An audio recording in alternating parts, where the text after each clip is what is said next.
अगर आप भी एमपी बोर्ड की क्वार्टरली एग्जाम यानी कि त्रैमासिक परीक्षा देने वाले हो तो आपको सिलेबस पता होना बेहद जरूरी है, क्योंकि इस वीडियो में हम क्लास 10th का हर एक सब्जेक्ट का प्रॉपर तरीके से सिलेबस डिस्कस करेंगे कि किस सब्जेक्ट से आपको कौन कौन से चैप्टर्स पढ़ने हैं, कौन से चैप्टर छोड़ने हैं। मेनली ये बात आपको पता होना चाहिए, बिकॉज जो पढ़ने हैं वो तो आप पढ़ लोगे, लेकिन अगर आप जो नहीं आना है फिलहाल एग्जाम में वो पढ़ोगे तो आपका टाइम वेस्ट होगा।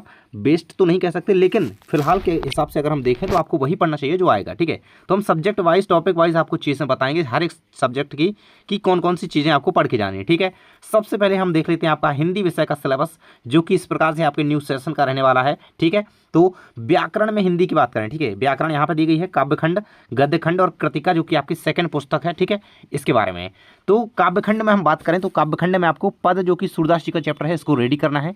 राम लक्ष्मण परशुराम संवाद तुलसीदास जी का चैप्टर है, इसके क्वेश्चंस आएंगे। ठीक है, सेकंड अगर हम बात करें हम आपकी गद्य की प्रमुख गौण विधा, जो कि गद्य खंड के अकॉर्डिंग रहेंगी, और पद्य साहित्य का इतिहास तो हमारा रहेगा ही काव्यखंड के अंतर्गत, जो कि हम स्टार्टिंग में पढ़ेंगे। ठीक है, नेताजी का चश्मा स्वयं प्रकाश जी की रचना है। ठीक है, बाल गोविंद भगत, ये भी आपको रेडी करना है। ठीक है, तो अगर हम अब बात करें हम लेखक परिचय कवि परिचय की, तो यहाँ से आपको सूरदास जी का परिचय कर लेना है, कवि परिचय, स्वयं प्रकाश जी का लेखक परिचय कर लीजिएगा, आपका आ जाएगा। ठीक है, अब हम बात करें यहाँ पर व्याकरण में, तो व्याकरण में काव्य की परिभाषा में भेद पढ़ेंगे, रस की परिभाषा, समास, लोकोक्तियाँ, मुहावरे, छंद हो गया, अलंकार हो गया। ठीक है, तो ये सारी चीज़ें आपको कंप्लीट करके रखनी है। ठीक है, बाकी निबंध लेखन, पत्र लेखन तो आएंगे ही। कृतिका भाग 2 से आपका केवल और केवल एक चैप्टर आएगा, माता का आंचल, इसको रेडी करेंगे। ठीक है, इन सब के इंपॉर्टेंट क्वेश्चन अनुसार आपको यहाँ पर प्रोवाइड कराए जाएंगे, सुबह से आपको जुड़े रहना है। अब देखिए आप नीचे इंग्लिश में आपका सिलेबस इस प्रकार से रहेगा। राइटिंग सेक्शन की बात करें, अगर हम जूम करके थोड़ा देखें यहाँ पर, देखो राइटिंग सेक्शन में आपको ऐसे राइटिंग हो गया आएगा। ठीक है, फॉर्मल इनफॉर्मल लेटर कौन कौन से इंपॉर्टेंट होंगे वो सब आपको प्रोवाइड किए जाएंगे, सो जुड़े रहिएगा।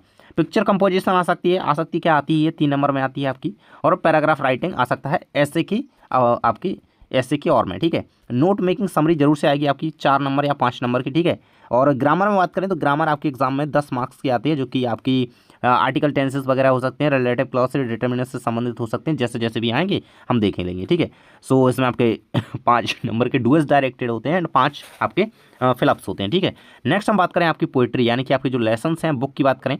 ठीक है, तो बुक से आपको क्या पढ़ना है, तो भाई ये आपके लेसन्स पोइट्री के अंतर्गत आएंगे, कौन कौन से, डस्ट ऑफ स्नो से लेकर के अमांडा तक आपको ये लेसन्स रेडी करने होंगे, इनसे क्वेश्चन आंसर बनेंगे, सेंट्रल आइडिया वगैरह। ठीक है, द बॉल पोएम, ये सारे आप देख सकते हैं यहाँ पे नेम। ठीक है, फुटप्रिंट विदाउट फीट आपकी जो सेकंड सप्लीमेंट्री रीडर बुक है, जो इससे 4 चैप्टर आपको रेडी करने होंगे।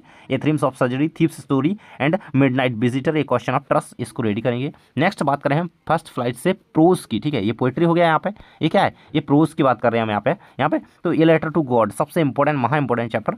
Next second number chapter is Nelson Mandela long walk to a freedom, and third in 2 stories about flying from diary of a Anne a Frank. ठीक है, इसको ready करेंगे। बाकी इस प्रकार से आपका इंग्लिश का सिलेबस रहेगा। अब हम आगे बढ़ते हैं आपके अगले साइंस सब्जेक्ट के सिलेबस की ओर।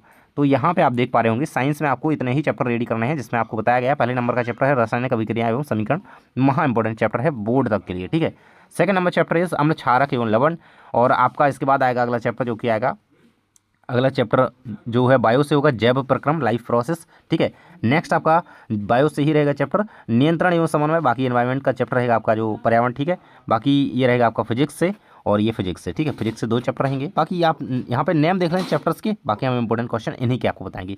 मैथमेटिक्स में बात करें तो मैथमेटिक्स में 1 से लेकर के 5 अध्याय तक आपको, ठीक है, समांतर श्रेणी तक आपको रेडी कर लेना है। बाकी इन्हीं के क्वेश्चंस लगाइएगा अभी। ठीक है, पहला जैसे पहले की बात करें हम, आपकी वास्तविक संख्या आएगा, सेकंड बहुपद आएगा। ठीक है, और दूर चर वाली रेखक समीकरण हो गया, द्विघात समीकरण, और त्रिभुज है ना, 6 नंबर चैप्टर तक कर लेंगे। 7वां अगर देखना चाहें तो उसको भी क्वेश्चंस देख लीजिएगा, फॉर्मूला वगैरह, लेकिन 6 तक ही आपका आता है त्रैमासिक में, तो 6 तक ही आएगा। अगली बात करें अगर हम कि सोशल साइंस की, तो एसएसटी में आपको हम बात करें भूगोल से क्या पढ़ना, भाई भूगोल से 5 चैप्टर आपके आएंगे। भूगोल सबसे ज़्यादा इंपॉर्टेंट है फिलहाल के लिए बात करें तो। ठीक है, इससे ज़्यादा आएगा क्योंकि, ठीक है, संसाधन एवं विकास, वन वन्य जीव अभ्यारण्य संसाधन, जल संसाधन, खनिज तथा ऊर्जा संसाधन। ठीक है, तो टोटल मिलाकर के संसाधन बिल्कुल तरीके से इसमें खत्म कर देने हैं आपको। इतिहास हिस्ट्री से बात करें हम यहाँ पे, तो यूरोप में राष्ट्रवाद का उदय हो जाएगा, भारत में राष्ट्रवाद हो जाएगा। ठीक है, ये आपके इकोनॉमिक्स से रहेंगे एंड पॉलिटिकल साइंस से 2 चैप्टर ही रहेंगे। ठीक है, बाकी हम आगे बढ़े आपके अगले विषय संस्कृत की ओर। तो संस्कृत से आपको इतना कुछ पढ़ना होगा। ये आपकी व्याकरण से संबंधित जो टॉपिक्स रहेंगे, प्रत्यय हो गया आपका, अव्यय हो गया, उपसर्ग हो गया, धातु रूप, शब्द रूप। ठीक है, ये सारी चीज़ें, संधि समास हो गया। ठीक है, वर्ण विचार वगैरह जो भी है। ठीक है, आगे हम बात करें आपकी जो अध्याय पूछे जाएंगे संस्कृत से, सूचि पर्यावरण पहला अध्याय होगा। ठीक है, इससे लेकर के आप सौहार्द प्रकृति शोभा इस तक रेडी करेंगे, जननी तुल्यबत सलाह से सुलालम। ठीक है, ये सारी रेडी करेंगे, इनके क्वेश्चन ही आएंगे। बाकी ये चीज़ तो रहेगी ही आपकी निबंध लेखन, पत्र लेखन, ठीक है, अनुच्छेद लेखन वगैरह, अपवर्त गद्यांश, नाट्यांश, काव्यांश वगैरह हो गए, तो ये तो हम देखेंगे, ठीक है। बाकी यहाँ पे आपका सिलेबस होता है कंप्लीट। आप चैनल से जुड़ सकते हैं यदि आप इन सारे सब्जेक्ट के इंपॉर्टेंट क्वेश्चंस चाहते हैं और यहाँ पे प्रॉपर तरीके से आपकी परीक्षा की तैयारी के लिए आप जुड़े रह सकते हैं, ठीक है। मिलते हैं नेक्स्ट वीडियो में। Thanks for watching.